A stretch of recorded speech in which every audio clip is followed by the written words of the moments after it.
As many of you are aware, ANZAC Day has been cancelled, despite ANZAC Day being at the end of April, and of course many of us are very upset about it. Now, it was officially cancelled by the RSL, but you really need to ask yourself, how much pressure was the RSL under by the state government? I also have to point out that Chinese New Year, although we're in this lockdown right now, was never officially cancelled. Now, why do you think that is?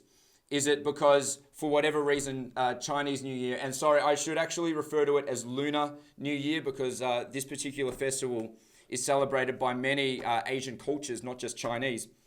Why was it not cancelled?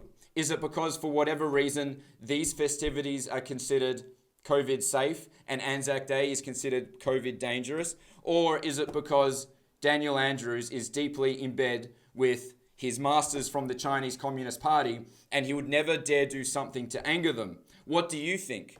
Was this a public safety decision, or was this a decision based on Daniel Andrews' alliances? So I've got a little slideshow here for you. I'm going to show you some images from Lunar New Year from previous years here in Melbourne, and you tell me if you think these scenes look like something that would transpire in accordance with the so-called show's directions. All right, so here we go, Lunar New Year, big crowd, lots of festivities, a big parade, and this was never officially cancelled. I mean, it's a great time. I've been to the festivities. It's a great time, but how is an ANZAC Day parade supposedly causing a public health risk, yet this is not? All right, so these are the pictures here from Lunar New Year. I'm going to remind you about some of the other protests. This here was Invasion Day, which went ahead, which had thousands upon thousands of people. All Daniel Andrews said was some wishy-washy comment, now's not the time to protest. Yet when we protest against the lockdown, we're idiots, we're conspiracy theorists, we're spreading disinformation, etc. We're selfish. So this was the Invasion Day protest. Lots of people, thousands of people. I went down to have a look myself.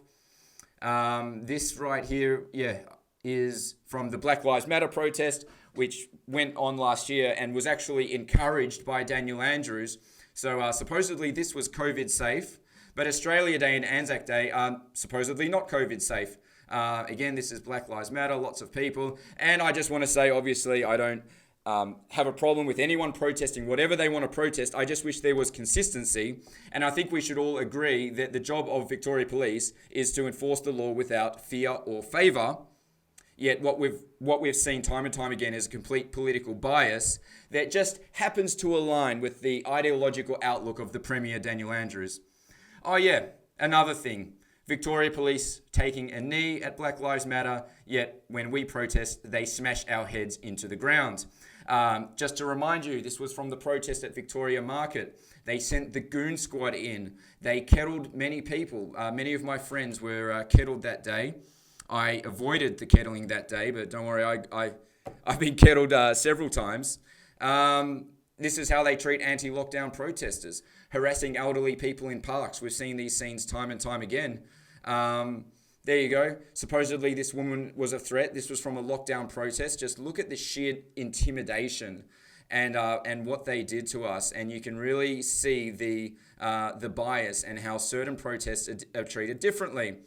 This was from Cup Day. This is really disturbing. Look at them all. Look at this absolute gang. And now I was there. I was kettled along with all these people. And as you can see, a young lady there in a headlock by the public order response team. I can tell you there were people that were inside having nervous breakdowns. And I went and I looked a lot of these police officers in the eye. A lot of them were shaking. They were scared. But you know what? They agreed to be there. They agreed to be part of it. So they are a huge part of the problem. And there's me, yours truly, just about to get arrested. Supposedly, that's me causing a risk to public safety, standing in a park because I wanted to express some concerns about the government. And look what they sent in for me. Yeah, apparently that entire presence was needed for me.